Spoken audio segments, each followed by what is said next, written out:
Hey, and welcome into another day of Tony talking trash about music. Today I'm going to talk a little bit about the English beat. I was in a band. I think I've talked to some of you a lot about this, probably too much for some of you, but some of you might have asked me a couple questions about it. I'm responded to you privately. I was in a band in DC, ska band called The Now for a long time. It was really connected to a lot of this. And, we had horns. So, a lot of people have asked me, what did we see? A lot of people can relate to the Police. They know the Police. They know the ska beat. And I think I made a push the band when I joined the second incarnation of the band, a little bit more than that. But the truth of it is, I think the real genesis of it came from the English beat as opposed to, the Special or Madness or bands like that. They were a little more, I just always considered the beat a little more serious, musically. Some people didn't. Some people thought it was a lot more pop. But anyway, you're talking about Dave Wakeling, Ranking Roger, who later would break off and be the nucleus of General Public, and then Andy Cox and David Steele, who, along with the other singer, would find Young Cannibals.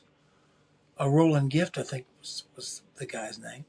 And then you had Everett Morton, the drummer, and Lionel Augustus Martin, the saxophone player. And they really came up with more of what we had used or as the sound, that kind of danky, put reverb on it a little bit out of tune thing, and played it pretty well, when I think about some of this stuff. And, it came through the whole deal, but they have 3 studio records. And of course, they didn't want to get stuck in just one vibe. The first record really much was a pretty straight rank and file thing, straight down the line, hard. Then they brought soca and different sort of rhythms and Caribbean rhythms and different rhythms into the second record. And then the third one is kind of a little bit of backtracking some, but with some of the pop elements. And we'll talk about all 3 of those in a minute. And I'll put them in order of what's happened. But, a lot of this stuff came out of political upheaval in about 1978. We hear about all the things that Clash sung about and the conditions about that time. Ranking Roger, one of the band's vocalists here, added a Jamaican vocal flavor with the toasting style. And how authentic it was when you hear the real thing. We were lucky enough to get some of the reggae stuff when I managed a record store in DC to hear some of this stuff. But it's interesting though. But their first single, of course, was the cover of Smokey Robinson's Tears of a Clown, which I always love those. The first record, Just Can't Stop It, May 1980, hit like a ton of bricks. Second record really had a lot more touring behind it. They did a tour with the Pretenders and the Talking Heads also, which during that period of time. And, towards the end, moved out and ended up having another sizable following then develop. And, you look at this stuff and the success of both of the bands. It's funny because at first, and you'll hear about this. I'm going to do a separate video about the break. But, Ranking Rogers, some of you may not know, also joined Big Audio Dynamite, as well as Mick Jones had originally joined General Public. So, strange thing, but really a highly influential band. And I'm going to talk about these 3 records that they did here. I think it's really important. They came back with a beat starring Dave Wakeling with another record in 2018. I'm not going to count that one. I'm just talking about the sheer merits of the records. And once again, I think one of them is clearly weaker than the other 2. And I think that the other 2 for me are very difficult because they stand for completely different things. So let's talk about my least favorite of the 3. And not that I don't like the record. The record is very much, we talked about the Pretenders tour and every other tour you saw them in the sheds in the United States. We're talking about what happened, man. And the reason we're talking about that is this really is a breakout thing. I mean, you can tell almost from the beginning when you hear that this is one where they're going to stray some. And soca and some of the African rhythms really come in to beat hard with this. And, it was maybe attractive to people like the Talking Heads. I think the Talking Heads probably really dug that uh, about them. But when you get to, I Am Your Flag, Drowning, I'm just not, to me, the album starts off well enough with the first couple songs. The Monkey Murder's decent track, but then by the time the last three hit, French Toast especially, I just don't. It just strays, and I can't. There's actually a couple times in this record where they're trying to stretch out a little bit, and they're trying to show a little bit of influence, and you can hear some of the chords change. And I swear there's some things on a couple of those last songs that are almost like harmonically, or like, well, did they think they need to finish, they need to find a chord here? I mean, it sounds dissonant and discordant, and it's okay. It's just, I don't think they, in some of the stuff they had the ability to pull it off. You've got some nice stuff here. You've got Blockhead, of course, who joined for keyboards. He actually joined before the first thing. He's considered an extra member, but you have a marimba in the steel drums, trumpets. And, it just sounds like they're trying to stretch out from what they have. And the saxophone comes in, and the dankness comes in. And a little bit more about the alto with the reeds, the deep stuff and the blow on. And when I talk about that sound, what am I talking about? Am I talking about Soldier? Am I talking about Iggy Pop Soldier? Or am I talking about Funhouse? I said, you can listen to me. I probably made some of you guys smile from saying that. But it's the truth. I mean, when you think about saxophone in records used like this, the whole sleaze factor of the deal, that started with the Stooges, and certainly carried on through Iggy's solo work of songs like "They Get Up, Get Up and Get Out," songs like that. A lot of that stuff. Lou Reed too, with like "Leave Me Alone" and now little bitty boy, hey hey hey hey hey now. He's when that sex dun dun dun dun dun. I'm sure the guys in the Everyman Band were like, Ellard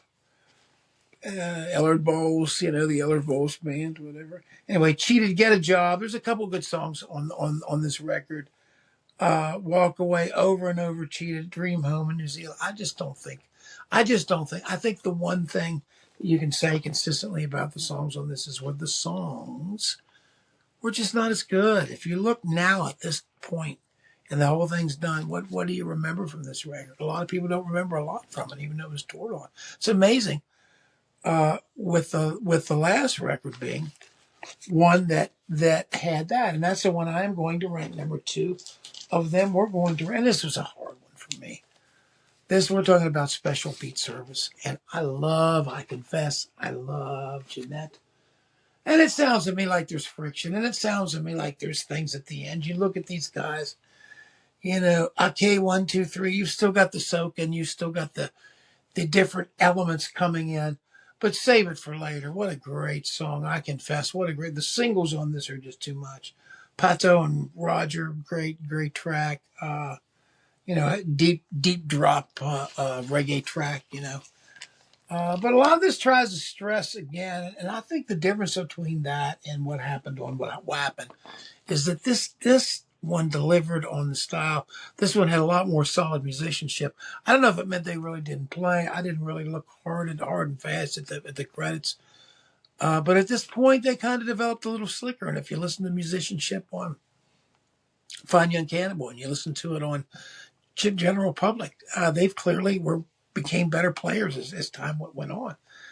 And but this is the slick as they got, and he wrote even rotating it. I think it's great. I think this is a great record. Spar With Me is a little bit of a rip off of the whole.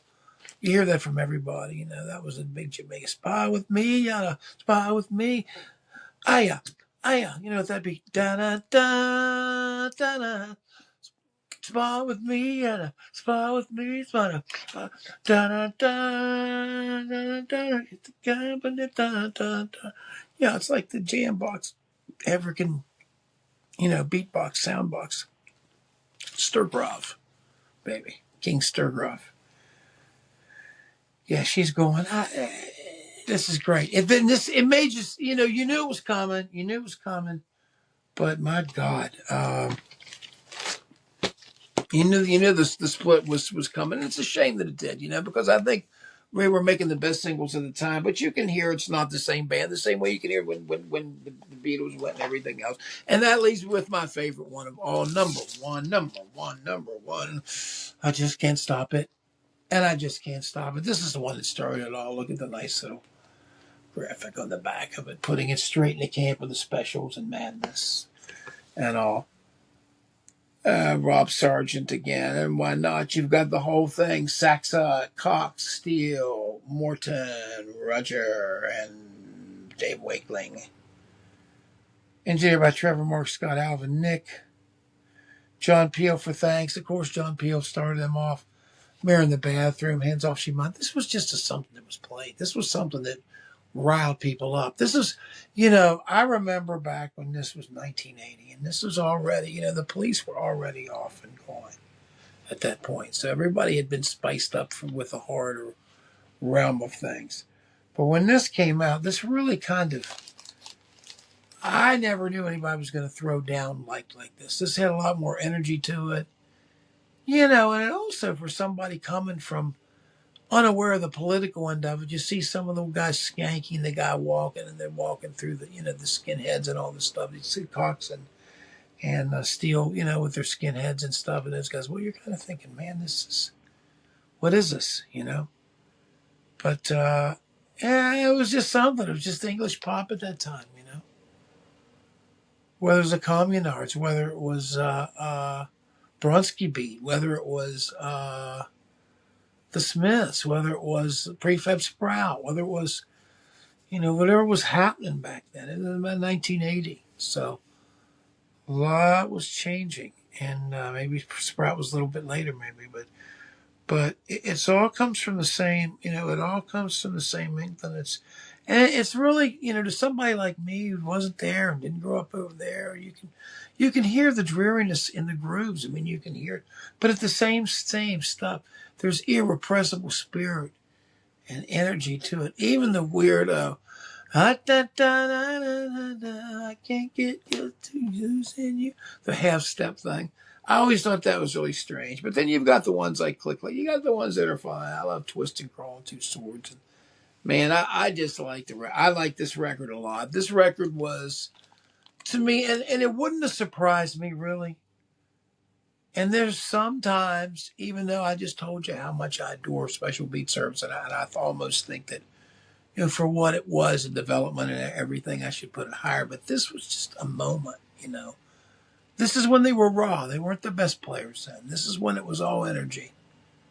And there was a little bit of the bravado and a little bit of the fake toasting and the stuff, it was the English bastardization of what they hear in the Jamaica, the Jamaican stuff. But it was sold to the masses the same way that Elvis Presley was sold to to America in lieu of the genuine thing. But it made the translation, and these guys liked it. And these guys kicked it off, and these guys were a lot more pure in many ways than some of the other bands who tried to kind of. I don't know. I think that Madness and bands like that were kind of a little bit more sophisticated, maybe in some ways, a little less beat oriented, a little less rhythm, I guess, as they say, track oriented. I don't know what to say. Maybe one day we'll have a comparison thing of that. But I think this was a great moment in time, and I remember the energy of it, and I adored this record as did my friends. This came to the kicking the ass to like the next level of the people that had gotten into the Police record. I remember buying the Police record when it was brown. I was one of the first people around when it first came out. Nobody knew what it was, and slowly but surely that English appropriation of the reggae thing caught on, and kind of hybridly caused something third. But this was a huge thing here. Now, there's also two records I forbid to say. There's also the Beat featuring Ranking Roger made two records too. So Dave and Roger went. That's a shame. What was funny was when they did that VH1 thing when they tried to get the band back together. I don't know if any of you guys have seen that, but I would recommend you check out here on YouTube. VH1 tried to Where Are They Now kind of thing. I think they did it with Patti Smythe and Scandal, and they did it with, who else did they try to do it with? Some bands that had not been back together for a while. And they tried to get these guys back together, and these guys all wanted to do it. But I think the bad blood between, and at that time was the Cannibals versus the general public thing at that point. But I didn't realize there too. I'm just looking at this. There were actually the Beat featuring Ranking Roger and the Beat starring Dave Wakeling. But hey, all of this happening 34 years minimum afterwards. I don't think it's very kind of relevant. I mean, I'm sure people love to see him, and it's great to show their love because there was very limited here. I don't remember ever having a chance to see him. Of course, I lived halfway between Pittsburgh and D.C. I'm sure they played somewhere on the 81 tour, at least on the Shed tour. But hey, anyway, much love to them. They were a huge band. I'm big appreciative of what they did. I think they turned a lot of people on to opened up the whole door to that. And somebody like John Peel, doesn't surprise me they think John Peel was probably born out of John Peel. All the best Jamaican music, as many people, Johnny Rotten, many people have said on all of the documentaries, Mark Smith, different people have said, British artists have said, yeah, John Peel was the door in which, a lot of the Prince Farai and a lot of that old rhythm stuff came through. And it's just great that it's great that we're living at a time to appreciate a band like this. Go back and check it out, you guys. If you haven't heard them in a long time, you should pull them back out. They have a lot of energy. And I know you guys have heard maybe pop appropriations of these guys, but it's always great to go back and check out the originators. Highly recommended for me, guys, the 3 records from the English Beat. All 3 of them are pretty good. I think the first 2 I'd give 4 stars to. The first 2 I'd give 4 stars to. Maybe give Special Beat. No, I give Special Beat Service 4 stars. I just can't stop at 4 stars. What happened? Maybe 3.5. So we're close to it. I just don't. It's a little bit overlay again on that saxophone, but hey, no mistake buying any of them, guys. Thank you, guys. Please help us out. Press that like button. Hit that like button. Help me out. Boom, boom, boom. Hit it.